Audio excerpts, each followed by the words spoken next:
Putin is interested in restoring the empire that was lost when the Soviet Union collapsed. He'd like to see NATO collapse. He'd like to take back Ukraine. We know what he has done in Georgia. And there's every reason to think that he'll go as far as he possibly can. He's restricted because Russia's still not a wealthy country, and they depend on the export of energy to keep their economy going. So he's got a problem there right now. As far as values, I think Putin is amoral. I don't think right and wrong are not something that he thinks about. It's not part of the way his mental picture. Right. There's no morality there. It's just the only morality is what can be done to reestablish Russia as an imperial power. And the only restraint on that is money on the one side and international pressure on the other. If he goes too far, somebody will challenge him. And if he doesn't have enough money, he can't go too far. But as far as any sense of self-restraint that because of morality or because he views Russia in a certain way as having certain responsibilities as a large nation, forget it. It's not part of the way he thinks. Did Putin play all sorts of games in order to get the majority that he did in Russia? Of course. Was the Russian election corrupt? Of course. And the same thing with Turkey. Erdogan did, not the same things, but he did other things to get himself elected. But basically, the people in Russia support Putin, and most of the Turks, many Turks at any rate, majority, support Erdogan. But they act with dictatorial powers. I mean, there are more people imprisoned, more reporters imprisoned in Turkey than in any country in the world, for example. The judicial system has been rigged there. The competent military people have been removed. Some of them are in jail, and they put in all sorts of people who are more loyal to Erdogan than they are competent as military professionals. Yet we talk about a NATO member, Turkey. Right. Being a NATO member doesn't mean that one is going to do things to help the alliance. It doesn't mean that one is going to be friendly to the alliance. The other NATO allies are, for the most part, very conservative countries, and the idea of getting rid of Turkey is not part of the way most of them think, because they hold out this idea, which I think doesn't make sense, that Turkey can somehow be brought back to the way it was before Erdogan took over. The Azeris are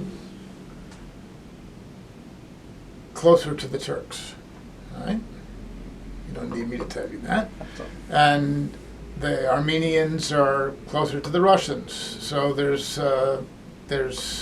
tension there. And that goes back to the questions we were talking about earlier, the Russian-Turkish problem right now. For now, that's going to take, that will take precedence over the question of Nagorno-Karabakh.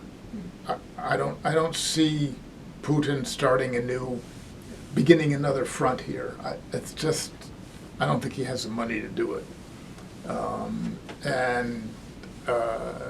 I would be very surprised to see that happen.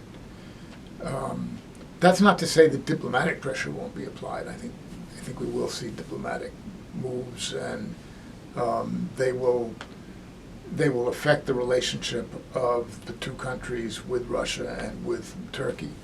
But on the military side, I don't think that's likely. Russia's, I think, overcommitted right now. And I don't see how it's in Putin's interest to deepen the conflict with the Turks. Turks have their own economic problems, but they have a sizable military. They're in a good strategic position. They just restored relations with Israel. They are a NATO member, and they'll take advantage of that as much as they can. So,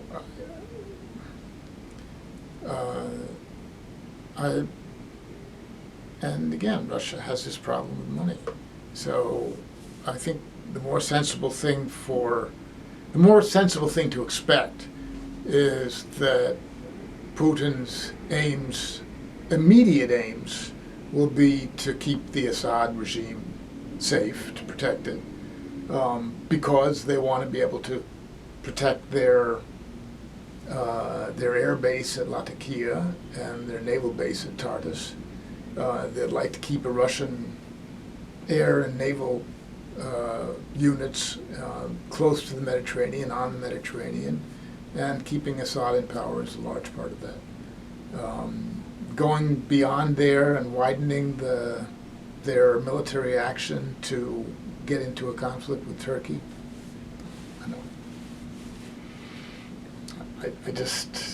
it would surprise me. Well, I think the number one challenge is the price of oil on the world market, because that drives the economies of so many countries, including Azerbaijan. The second challenge is the increasing problematic relationship between Russia and the United States, and the already difficult relationship between China and the United States. And that has the effect of encouraging other nations in the region to take sides. The same effect, encouraging other nations in the region to take sides, is produced by a lesser problem, but still a very big one, and that is the rise of Islamist fundamentalism, terrorism. That has an effect, and we're seeing that effect right now in the Middle East, further west than Central Asia. But its effects are felt into Central Asia because of Turkey's influence in the region, of Russia's influence in the region, and Russia is obviously interested in what's happening in Syria. And Russia has also taken sides in the other large confrontation that affects Central Asia, and that is between the West and Iran. Russia has taken Iran's side. So between Russia and the economy and Iran, and a less immediate but important relationship between the United States and China, there are a lot of problems in the region.